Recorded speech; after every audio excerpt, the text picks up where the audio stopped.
Now let's talk about another leader who is also part of these delegations who are visiting different countries, including the AIMIM chief Assaduddin Owaisi, who has now pushed India's zero tolerance stand on terrorism and has delivered a blunt message in a key meeting that was held in Bahrain, where he has termed Pakistan as an aggressor and not the victim. In a strong statement aimed at exposing Pakistan's double standards on terrorism, Owaisi has emphasized that it was Islamabad that had constantly fueled cross-border militancy and terrorism, and it is not the one who actually suffered from it. हमने भारत का पक्ष रखा।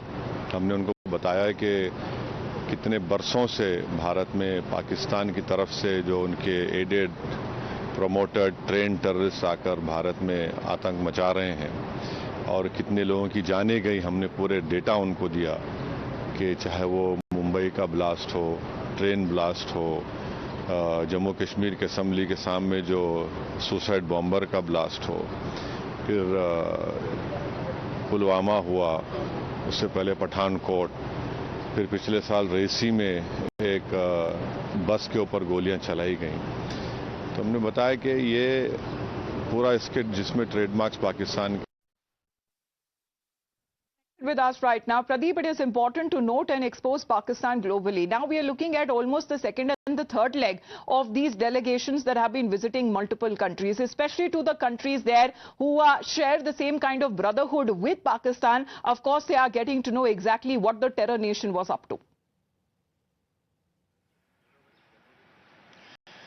So one thing is really problematic because on one hand, because Rahul Gandhi keeps on talking about the country, on the other hand, he seems to be a little bit confused because his party leaders are giving a different kind of a statement who are also part of this delegation, because Rahul Gandhi says that it was Donald Trump who had been negotiating. But India has made it clear. India has made it clear that because one, Pakistan was air bases were hit, and that was the time Pakistan was completely on knees, and they started calling different countries. India made it clear. Instead of countries speaking on behalf of Pakistan, let the Pakistani general call the DGM on this side. Only then they can think of an ceasefire. And that's exactly what happened at 3:30 p.m. on May 10th, when finally the DGMO called Indian counterpart, and then India agreed to ceasefire. And second statement is about that world community is not supporting India. I think Rahul Gandhi is not well versed with the reality, because look at 197 countries. 195 are the part of the United Nations, and out of 195, it's only 4 countries who are supporting Pakistan. The rest of the world stand firmly with India so far as fight against terror is concerned.